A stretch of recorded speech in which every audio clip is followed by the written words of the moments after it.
Hey, this is Matt from Blue October, and you're listening to the Blues Hockey Podcast.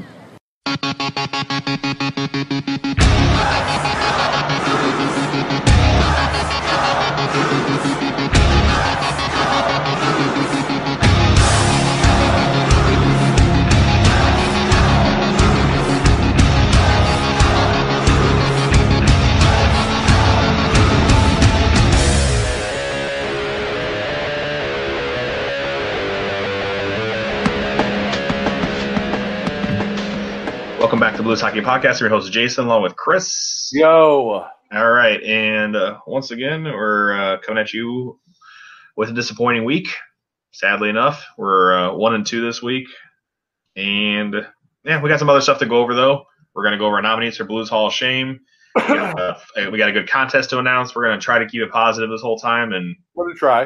We're going to do our best. It's like I said, me and Chris are coming up with some really good stuff to bring you guys over the next 3/4 of the season because it's not looking great right now. As we said, the lose for Hughes effect is in full effect right now. It seems like. I think it is, and I think much like the team right now, we're both kind of the Walking Dead.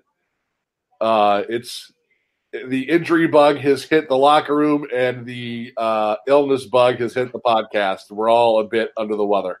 Yeah, I think today's the first day for me. I was at least starting to feel better. I felt like trash Saturday night when we hung out and watched a movie and hung out with some friends. The next day, Chris felt hella bad. Well, I was still trying to recover on the couch, and then we're on Tuesday the 4th. Yeah, so we're about 4 or 5 days removed from that. And I think Chris is starting to at least you sound better at least. I'm still kind of there. I have a wicked cough. Yeah, so we're gonna get through this. Like I said, the Blues are hit with injuries. We're hit with injuries, but we're going to power through it and do our best. So, like I said, the injury bug hit the Blues. Everybody's hurt. So, from the captain on down to your 6th, 7th defenseman, I mean, it doesn't matter who you are right now. Somebody's hurt on the Blues. Yeah, it's true. So, we'll go over injuries real quick before we do the games and all the call-ups. It's kind of a hodgepodge right now, which is it kind of stinks right now, to say the least. So time to be a fan. Yeah. So Alex Pietrangelo, fans are clamoring for him to get sat or whatever. Well, he's going to sit now with a hand or wrist injury. He is going to be reevaluated around Christmas, which is about 3 weeks from now. And they don't know if he'll need surgery or not. So he's going to try to heal without it, but if not, he might need surgery, which I don't know if that will continue, make it longer, or he'll get surgery before this 3-week thing. They really didn't specify, but he may need surgery. Here's my thought before we even get to the other injuries, just Petro alone. At this point of the season, why rush him back? I 100% agree. If there's even a question of surgery, shut him down. Just shut him down. Yeah, I think you should just take your time with everybody, no matter who it is. So the next person we'll go into, Jaden Schwartz. It never really reported, but it sounds like a broken finger is what some of the reports came out with. He has the same prognosis as Pietrangelo. He'll be, he's more day-to-day, I think, according to this thing. So, Steen's day-to-day. Schwartz is probably out till Christmas. There's so many injuries, I've been trying to get them all connected here. So, Alexander Steen hurt again, back for one game after missing 6 with concussion symptoms. Yep. Probably knocked out by Erik Johnson, who had no supplemental discipline, which that blew me away. I'm a little shocked on that. I'll be honest. That seemed like a straight elbow to the head. And they said it was a hockey play that was unavoidable, which was according to the player safety, which I thought was interesting. It just kind of blew me away that it seemed like it was obviously retaliatory hit from Steen laying a good check on McKinnon, and he literally came right back and laid right into him. He got the 5-minute misconduct and the game misconduct, and they think that was enough, which I disagree, but maybe I'm being a homer there. This is the first time where I've seen the league not follow through with discipline when everyone thought there should be. The league has seemed to have done a very good job of, if you get a misconduct penalty, odds are you're at least getting the game. I'm not really sure what they're going to do, so I was surprised. I think him on this one is that he's not a repeat offender. Yeah. So if he had any priors, I think you would have seen him sit. Actually, according to my notes here, he got 2 games for slashing last year. Well, so I'm surprised, but I mean, who knows where that falls? I forgot with the repeat offender exactly. Is it for the it's same in a certain amount of time. Say again. I said, isn't it to be a repeat offender? Don't you have to break essentially the same rule? If it's in a certain amount of time, if you any kind of infraction in a certain amount of time, I thought it was like within 6 months, but I could be wrong. Maybe 18 months. I'll have to do some research on that and get back to you on the next podcast. But yeah, so they get nothing there. So Steen is back on their concussion symptoms. He's day to day. Carl Gunnarsson day to day with he's having a hip injury. So you have a lot of injuries there. I mean, you're at the point of just. Well, let's not forget the big one. Oh, what am I missing? Sorry, hit me. Robby Fabbri. Oh, there we go. I forgot that one. We missed that one because we kind of missed this game. So Fabbri with his shoulder, he's day to day, which is surprising as hell to me. From the way he reacted after this hit, it looked like a separated shoulder to me. Yeah, I thought it was too, and I thought we were looking at yet again another big loss of time for Robby Fabbri, and I like him, and I think that as the season's gone on, he has gotten stronger. But I really fear that he's one more big injury away from being cast away. Chronic injury guy who's not going to really always make the impact you thought he was going to make when we first drafted him in his first year. Like after his rookie year, you thought, hopefully that's not the best we get to see of him, and this injury is going to rattle this guy, and he's just never going to be himself again. So everybody's day-to-day. So they have 3 call-ups on this. So one was very obvious, was Jordan Kyrou, who's starting to catch a little streak. He had a 4-game scoring streak. Started off really slow in San Antonio. Mind you, San Antonio was playing god-awful just as bad as the Blues. They had like an 8-game losing streak. But they caught fire, won, I think, 5 of 6. Then they lost 2 of 3 over the weekend. But they're back to playing well. Jordan Kyrou has a 4-game scoring streak. He gets called back up. Excuse me, I almost said it. Chris Butler gets called back up, who I thought had a couple okay games to start the season. So he's back up after having some decent games.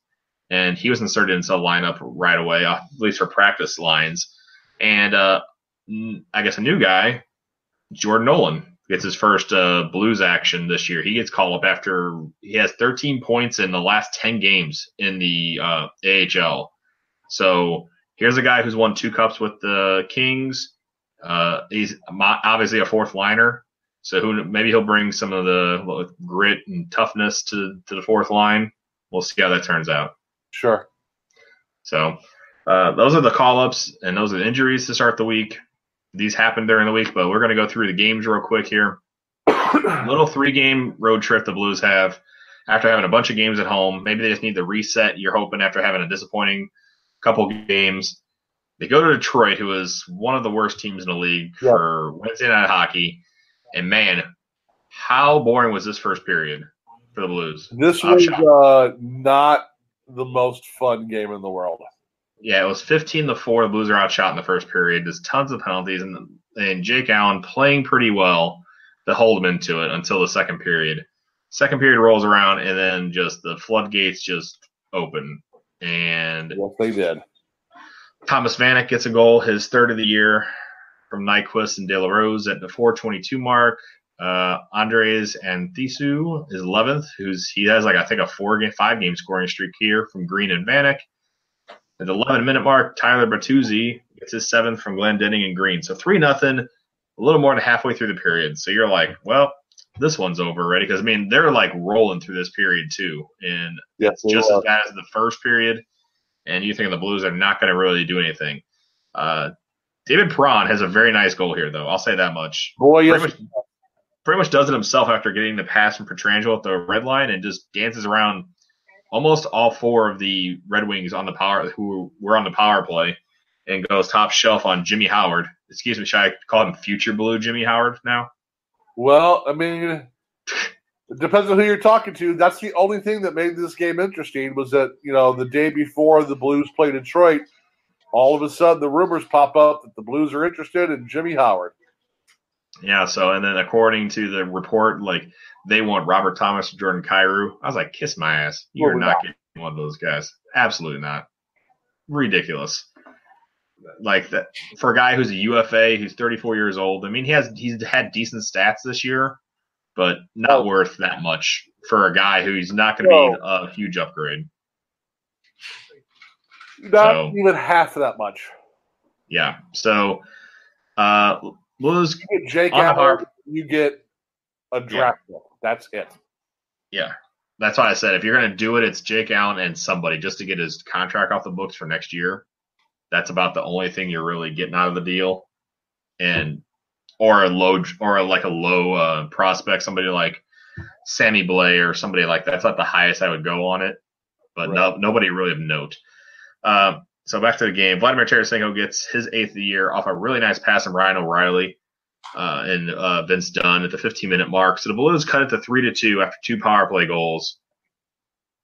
They go into the third period, and, man, they looked really good. And Jimmy Howard held Detroit into this. David Perron gets his 8th of the year for the Blues to tie it at the 8-minute mark from Fabry and Schenn. So you're like, all right, the Blues got the tying goal. And they had a sequence pretty close after this where they held in the zone for almost 2 minutes straight. Yep. And you're like, man, we're going to get this go-ahead goal. It's going to be great. And then a real quick turnover and bang, in the back of our net. Tyler Bertuzzi gets his 2nd of the game, his 8th of the year from Rasmussen at the 13-minute mark. And, the Blues did put a lot of pressure on at the end here. And I thought they had a shot here of possibly getting the tying goal. Unfortunately, they don't. So the Blues fall 4-3. I think in the last minute, O'Reilly won 4 faceoffs in the offensive zone. Yeah, and just basically we held it in their zone, except for I think like for 1 or 2 times where it just escaped our zone. Right. And they are their zone. And we pretty much had pressure the last 2 minutes of the game in their zone, and just some good saves by Howard, some block shots. Just they couldn't get it in there. It just sucked, but they fall to Detroit 4-3. So that was, once again, when do you think we hit rock bottom? It's like you're not at rock bottom yet, where it's like this game was rock bottom, right? No, that game wasn't rock bottom. This game rock bottom? No, this game isn't rock bottom. So then we go to play Colorado, who's on a 6-game win streak with the top 2 scorers in NHL with me Rantanen at 41 points, Nathan McKinnon at 40 points, guys that are tearing this league up, and you're like, man, this isn't going to be good. So we'll see how the Blues do. They get Alexander Steen back for this game before they lose him. But Vladimir Tarasenko starts it off with a goal on a partial break, his 9th of the year. He's on a 3-game scoring streak, so maybe he's starting to get hot again. Gets from Edmondson and Barbashev at almost the 5-minute mark. Steen gets a goal within the last 30 seconds on a power play after stealing the puck after some good work after they lost possession in the Colorado zone. 2-0 going into the second period. Blues can't hold on. The first minute, Nikita Zadorov gets a shot from the point that eludes Allen. In the third period, Mikko Rantanen gets his 11th on the power play. So you're like, well, crap. Couldn't hold a 2-0 lead. The little push here from Colorado. But let me rewind here. So let's talk about the Steen hit. So we kind of alluded to it earlier. Yeah. With Steen getting hit by Erik Johnson. So Steen played a really good game, man. It just sucks. Like, he came back and had some good shifts on the power play. And ever since he came back from that short stint away, I thought that he has played very invigorated hockey. Yeah, like I said, I have no problem with, like, don't get me wrong, the almost $6 million in cap hit sucks. But for what he brings, but he still brings the defense, and he still brings. Obviously, he laid that huge hit on McKinnon, which caused Erik Johnson to go in and have a dirty hit on him. But he was playing well and playing both ends of the ice, doing well in the power play, doing good on the killing off penalties. I mean, he's doing everything you want him to. And then once again, you lose him. Like, it just, I really didn't like the hit, but. It seems like they didn't punish anybody over the weekend. I was listening to NHL radio that day, and they talk about their dirty hits for the weekend, and they went over like 4 or 5, and each one was not punished. And I think 4 of the 5 according to the whole thing, it was Boomer and Matarez, I think, was the two that day. I think they said 4 of the 5. They still they thought for sure they were going to be penalty. They were sure there was going to be some kind of discipline, and they were shocked there was none. And they said the Steen hit was the worst one. They said that one was the one that he said for sure. He saw the hit and he's like, all right, he's getting 2 games. And they didn't. So that was kind of, once again, not only we were surprised, but seeing national guys were surprised too. So with Department of Player Safety, you never know. No, you don't. I mean, and it happens. There's times where the experts get it wrong, and there's times where we as fans probably overreact and think that things are worse than they are. But I think what you said that makes the most sense is that it's obvious that this was a retaliatory hit. It wasn't just a, incidental contact that happened because of close quarters. Erik Johnson took a run at Alex Steen. Plain and simple. That's what I thought. I mean, I think that's why you see the hit that Steen laid on him and put the whole hit into context. I think it's obvious that he was a retaliatory hit, which I think it should have been more than just him getting the rest of the game. So, but you do what you do. But let's say probably one of the highlight goals of the year. Let's say something we've been waiting Colton Parayko to do for a really long time. Boy, oh boy. 1 minute and 34 seconds in, he basically puck gets out of the zone and he just starts chugging along and beats 2 of the 3 defenders out. And one of the defenders is Gerard, and who's like 5'8", and he just kind of like skated around him and powered past him and did a one-handed kind of shot past Varlamov, who was expecting him to go to his forehand. So I highly suggest everybody go out there and look at that goal. So something we really were looking for Colton Parayko to do. And you can see the team just was elated after this. So I'm like, maybe this is some little spark they needed. But about that goal more than anything else, Colton Parayko used his size. Correct. And that's something we've been begging him for. Literally ran over that defender. Yeah, use his size, speed, and everything that we've been asking him to do. He kind of finally put into, all into one package, and it was like one of the better looking goals that the Blues have had this year. Yes.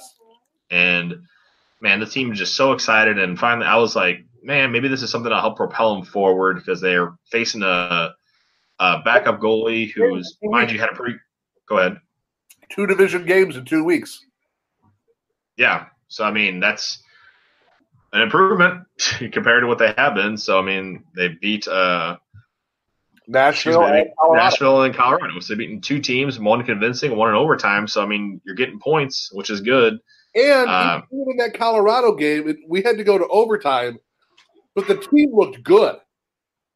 Yeah, the whole game. It's not like, don't get me wrong, they lost a 2-0 lead, but you talk about a team that has 2 of the top scorers, and not like I saw them playing like trash the whole time. I thought Allen was pretty good the whole time. I thought the goals that he gave up were not like, oh my God, I wish Jake. I can honestly say. Yeah, to me, this was not a case of Colorado playing down to St. Louis. This was St. Louis bringing their game up to meet Colorado. Which hasn't happened that much in the last year. No. Unfortunately. It seems like they've done a lot of different things in this little run, playing down, not showing up at all, having a really good game. But I think that when they actually play up to the opponent, that just seems that it's the kind of hockey that I think the Blues fans expected during when they made all these acquisitions in the offseason. I 100% agree. And I think it was nice to finally see this team get rewarded for their effort with an overtime win. Because that was their first in 5 overtimes this year, I believe. Yeah. So it was finally nice for them to get an overtime win this year. A couple of news and notes before we won't really go too much into the Arizona game because they got shellacked 6-1. Robert Thomas got a second goal. That's about it. Robert Thomas did sit out the Colorado game. Just Steen coming back in. They said Thomas didn't really have a great game in Detroit, so they decided to sit him. So it's a good reset for him. Let's see. Oh, the Blues decided to waive Nikita Shoshnikov, so I don't maybe have to learn that name anymore. But he did not get picked up, which was extremely surprising to me. He got sent down to San Antonio. Say that again. I figured that somebody would have picked him up. Yeah, there's a lot of other guys that were getting picked up. Like there's a LA picked up 2 guys in 3 days off waivers, and I really was expecting the Blues. I was really expecting if those guys got picked up, like Shoshnikov has about the same upside as those guys, and I'm surprised he didn't get picked up at all.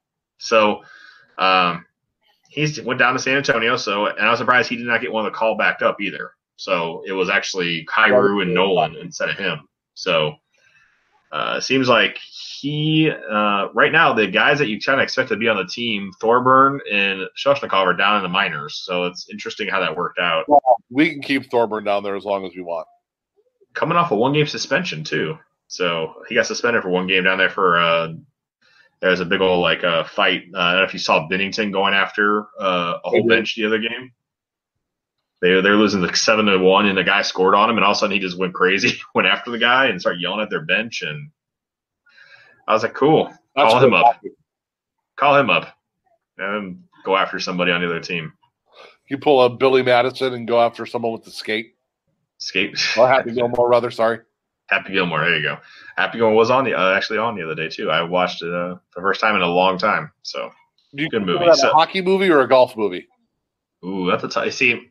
In my younger days, I would always say hockey because I'm just like, oh, it's a hockey movie because there weren't too many hockey movies out nowadays. But I guess you really had to say it's more of a golf movie technically. Yeah. I mean, the hockey elements are there, but not like compared to Slapshot or Mystery Alaska type games. But sure. That's a debate for another day. That's almost like we had Die Hard as a Christmas movie. You saw where Bruce Willis came out and said it's not. Yeah, he did. So I guess it makes it the official. We actually had a debate at work the other day because on the board somebody asked at our work, "What's your favorite Christmas movie?" He always has a little whiteboard at work when he always write down stuff. So they said, "What's your favorite Christmas movie?" I put Die Hard down right away just to see what somebody would say, and somebody erased it right away. And I'm like, "So who erased my answer? It's not a Christmas movie." Somebody else wrote Gremlins. Is Gremlins a Christmas movie? Yes, it is. All right. Gremlins is my favorite Christmas movie. I said if Gremlins can stay on the board, I think Die Hard needs to go back up because I think that's just as much a Christmas movie as Gremlins is. Then if we're doing that, so my opinion. So we'll go. That's my personal opinion. I haven't seen Gremlins in a long time either. Gremlins is good. It's no Emmett Otter's Jug Band Christmas, but it's good. You told me about this. I saw the post that you had online. I have no idea what you're talking about. You need to show it to your daughter. I know. I saw it, and I saw it's coming out, so I think I need to look that up on the YouTubes and check it out. It came out in 1978. It's for those of you who are unaware, it is a Jim Henson movie. So it's very Muppet style. Mm-hmm. And it is just this, podunk country town of otters and things like that, and they have a Christmas pageant. That's crazy. It's like every Jim Henson thing. There's a lesson to be learned and stuff like that. But it's a great. It's Jim Henson. If you like Muppet movies, if you like the Sesame Street movies, if you like good family movies for Christmas, I highly suggest finding you a copy of Emmett Otter's Jug Band Christmas. All right, so there's a Christmas suggestion for Christmas movies. Let's see. Because we watched Fraggle Rock the other day. Fraggle Rock's on HBO. Fraggle Rock was on HBO when I was a kid. Yeah, it's on HBO again. So I showed it to my daughter the other day, and I was like, "This is what my wife loves Fraggle Rock." So she original Fraggle Rock, or are there? Yeah, there's no. It was the original one. Tell it to the date. It said 88 on it. So that show was my jam back in the day. Yeah, it was just some random episode we watched, and she liked it. So she'll probably like Emmett. And what is it called? Emmett Otter's Jug Band Christmas. All right, so there, we'll look that up. So we'll transition into, like I said, we're keeping it super positive here. So we're gonna keep it into the Blues Hall of Shame nominations.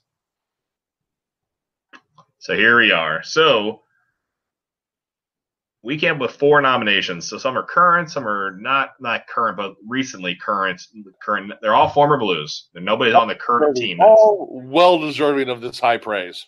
Correct, and they're all the guys that, we keep them that are not on the team anymore. If you're on the team right now, you're not you can't be in the Hall of Shame. So no Jake Allens, no whoever you want to. Mike Yeo is now a possibility, so he's not on the team, but he's not on this one.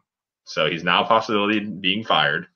So we came with 4 nominations. We tried to run the gamut of forwards, defensemen, coaches, whatever we could think of, and these are the 4 that me and Chris kind of batted around and settled on. So one, and it hurts my heart to say this, but Patrick Berglund's our first nomination. I mean, where to start with this nomination? If we're going to call David Perron fan favorite David Perron, I think we have to call Patrick Berglund fan least favorite Patrick Berglund. Yeah, he's the whipping boy for outside of his rookie year. He probably might have been the whipping boy. He was probably out of the kid line the least popular. You would say? I mean, I would say that he was 100% the Jan to Oshie and Perron's Marsha. Yeah, I think so too. Yeah, I mean, like I said, he had to use 21 Swedish, so I was like, all right, so he's gonna be like Peter Forsberg, of course. Like, logic for me. I was, like, oh, of course he's gonna be awesome. He's a center, he's Swedish, and he wears number 21. So I remember that kid line, and that rookie year, like the three of those guys were just hot fire. Yeah, they're fun to watch. That's what we had to latch onto. We had something to latch onto during those lean years, and that's what we were latched onto. With the exception of the fact that Perron has been back multiple times, Berglund had the longest run. Yeah. If he finished out his contract and he was pretty healthy, he had a shot to have the most games played in Blues history. Did he really? Wow. Yeah, I mean, if he played he basically played almost every single game. He had to be pretty healthy for the length of his 5-year contract he had left. Right. He had a shot because somebody did the math where he would have been really close. But that's not going to happen now. So I think he's still like number 6 or 7 in Blues history, which is crazy. The thing is, was Berglund as bad as everyone made him out to be? No. No, it's a contract. Always the contracts. Contract, and we've gone over my theory, and I think you kind of agree with me, the theory on why he got that contract. But I think the bigger problem when you talk Patrick Berglund is much like we talked with Colton Parayko. Berglund never got to the point where he used his big body to get stuff done. Yeah, I think that's what people. He never really wanted to dig in and get dirty, and he had the size to do it. Yeah, that's how people kind of like Colton Parayko, a huge guy, but he really doesn't do anything with the size. So, unfortunately, I have to say, Patrick Berglund, you are our first nomination this year. So, a controversial one, Mike Danton. So, pretty blatantly obvious here. So, controversial because he's nominated, or controversial because of the reason that he's nominated? The reason he's nominated, not because the reason he's nominated. So Mike Danton tried to kill a guy. Let's just put it there. That's plain and simple. Not just a guy trying to kill his agent. Yeah, hire a guy to kill his agent. So I feel like this could have been a Scooby-Doo episode. Yeah. So basically, his agent was David Frost, who's had it's really sordid history where he might have had a relationship with him. He was maybe like a father figure, maybe like, I don't know, might have been kind of a more personal relationship. It's a very complicated thing. It's weird. Mike Danton actually saved a guy's life overseas. I mean, he's playing in a league in Germany. The guy had like a heart attack, and he from when he was in jail, he took like all these, he read all these books, all these courses on like CPR and other stuff. And then how to save lives instead, and basically like saved this guy's life when he had a heart attack, could have died on the ice, which is crazy. So just another layer for the whole thing. So Mike Danton with the Blues, as soon as the Blues lost their, that series, that godforsaken series against San Jose, when they were the number 1 team, and they lose that series, then it was almost the next day or within 2 days of that, Mike Danton I think he was gonna be a free agent anyway, and he just gets arrested by the FBI, raid his house, and he's arrested. So. Interesting side note, which I'm 99% sure this is true. I'm pretty sure the girl that was involved in the whole thing was the nurse who helped deliver my child. 99% sure. Wow. Mm-hmm. Did this happen pre or post the Danton incident? No, post, because Macy's 9. So, I mean, this was back 2001. So, yeah. It was, because the girl, another thing, worked with my wife when during this whole thing, because she worked at the Ice Zone and at Bath and Body Works at the Mills, and my wife worked at the Bath and Body Works. Well, there you go. Yeah. Small world. Yeah, interesting note. Now, Like I said, 99% sure. Because she was like, oh, she's like, nice Blues jersey. I'm like, thanks. And then she looked really familiar. Then she said something to my wife, like, do you work at Bath and Body Works? She's like, yeah. And then all of a sudden she looked at me and she's like, Jason, that's the girl. I'm like, what girl? I have no idea what you're talking about. After thinking about it for an hour, being sleep deprived from being up with my child and stuff, Right. I realized who it was. So, interesting note there. So, speaking of that time period, get to our next nominee, who is in the ownership category. So, Bill Lawry. Our first nomination in the ownership category. Yeah, and Bill I Lawry. would say a well-deserved nomination. So, Bill Lawry basically bought the team, spent a lot of money. I'll say that much. The guy spent a lot of money. He's married to one of the Walmart heirs, spent a lot of money to do stuff to the team.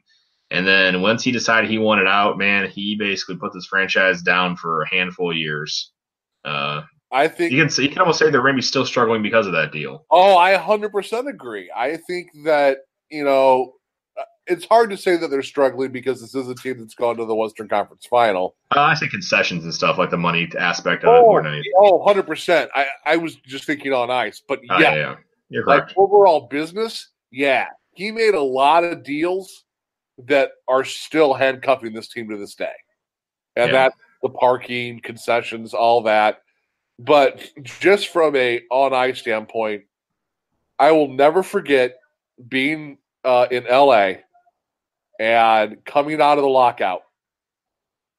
And, we had lost a whole season. And it was the first day of free agency. And I got into work about 7:30 in the morning. I pulled up TSN, and TSN had a running counter of like who was going where. Yeah. And I was really excited because I was like, who are the Blues going to get? We're hitting reset. Hockey's back. Who are the Blues going to get? And it was like the first thing, wham, Pavel Demitra, gone. And I was like, what? Why? Why? Why are we getting rid of Pavel Demitra? This is a terrible day. The Blues must have something big up their sleeves. And then, like, right after that, the one that I immediately just wanted to go home and crawl in bed and forget this day was happening. Chris Pronger unceremoniously just sold off to the Edmonton Oilers, and us being fed the line that we got phenomenal return for Chris Pronger because they gave us Eric effing Brewer. Yep. So Eric Brewer, Jeff Wojcicka, and Doug Lynch. Yep. And then watching those same Edmonton Oilers run to the Stanley Cup final that year. Yep. And then he was ceremoniously traded in that next offseason to Anaheim, and then 2 years later he had a cup. So once again, another guy leaves Blues, gets a cup. So Bill Lawry, screw you, buddy. So do you think if the Blues if Lawry doesn't decimate that team to make it cheaper to sell, and you keep that core around, and by core, let's just say you keep Demitra and Pronger. Yeah, and Doug Waite was still there. Wade and Kachuk were still on the team too, so you still had good players. I mean, that team stay the course and win a cup. I think it would have been close. I mean, unfortunately, McKinnon's lost with the eye injury. Wasn't going to return, so you would have lost him. But I mean, you got those guys. You at least had a shot at being a pretty good team. Yeah. I mean, you lost those core guys. And I mean, they signed Bill Guerin that offseason, and he came back. That was a reclamation project, and he did well.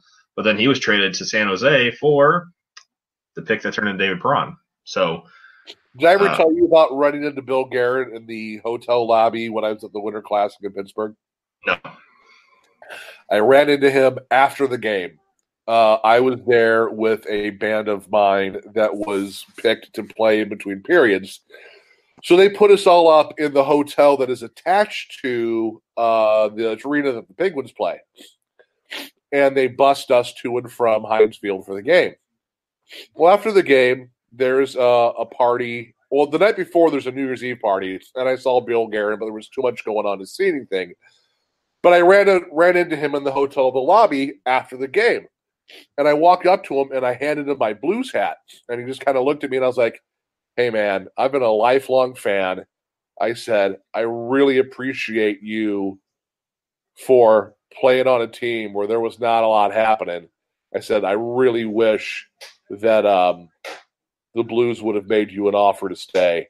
And he looked at me straight-faced and goes, oh, they made me an offer, but there was nothing about that team that I wanted to come back to. Oh, awesome. And he didn't mean that from a city standpoint. He just meant that, like, Team was not going anywhere. that team was DOA. Yeah. And he wasn't wrong. There was nobody else on that team. Yeah, and the Blues didn't finish. I think they finished in the bottom tier for the last couple of seasons. So he's technically right. He was at the near end of his career, so don't really blame him on that point. So last one, me and Chris kind of went back and forth on this one, and I agreed with Chris's points. So I had Brent Johnson as my nomination. Chris went with, and this is the nomination now, John Casey. Oh yeah. So John Casey, as in, mind you, helped carry that team through the infamous playoffs where Grant Fuhr got his knee decimated by Nick Kypreos. Yes. So, mind you, came in, did valiantly against Toronto, got us through that. You know how many people remember that? Say again? You know how many people remember that? None. None. You know what people remember about John Casey? The Steve Yzerman shot. The Steve Yzerman goal in Game 7 in double overtime of a 0-0 game from downtown. Yeah, which is going to be which is why I finally succumbed and went with Chris on that one, because it's true. Because every freaking year, especially when they had the 100-year anniversary, I can't remember how many times I listened to NHL radio where that's the thing they brought up all the time. You see that highlight every April when it gets playoff time and they start running highlights of anything can happen in the playoffs.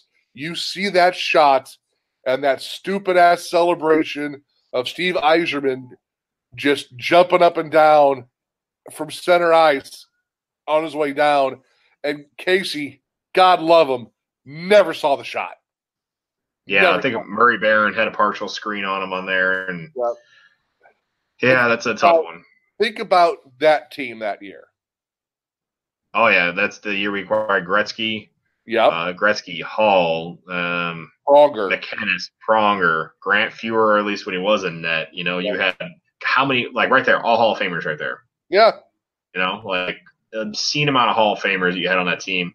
A lot of other, I think it was Glenn Anderson, a couple of, is that the year where he loaded it full of veterans and stuff? Yeah. I can't remember. And so, I mean, we had a lot of guys on that team that was a playoff, made team, and then just like any other Blues, just like a lot of Blues teams in the past, you run to the one team that's on your level or better, and you just couldn't get by them. That's a PlayStation level team right there. Oh yeah, that was a crazy stacked team when you look back on it. Even though you're talking about maybe Gretzky on the backside of his career, but you're still talking about the greatest player in the game. Okay, he's still Wayne effing Gretzky. Correct. So I mean, it's one of those things where it sucked. Like you see that that's probably the first time I can think of that. Like I just broke down. I was at my dad's house. And I just remember just like after that, I was just on the ground, just like sobbing because it's just like I thought that was the year. Like that was the year. Like you thought it because you had all these guys. I got a Gretzky jersey. I was like so excited. And then I was wearing my Gretzky jersey. I was too. I was at my buddy's house. I was in college, and my buddy had a house off campus. And I think it was a Monday night because there was something else on TV that my roommate wanted to watch. And I was like, fine, I'll go to my friend's house, who was a hockey fan. And we sat in his living room and watched it on the big screen.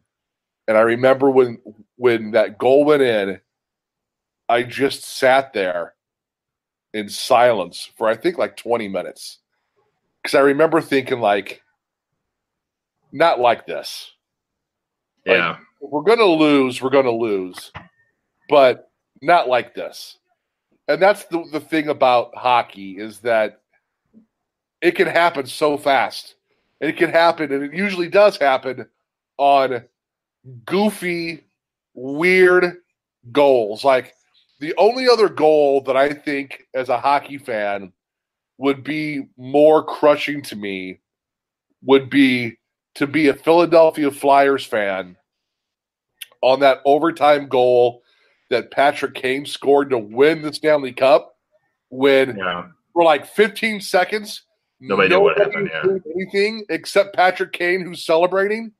Like the refs haven't made the goal signal. The horn hasn't gone off. Nobody else on the Blackhawks is celebrating. But Patrick Kane knows that he scored. And it was like, I think they even reviewed it.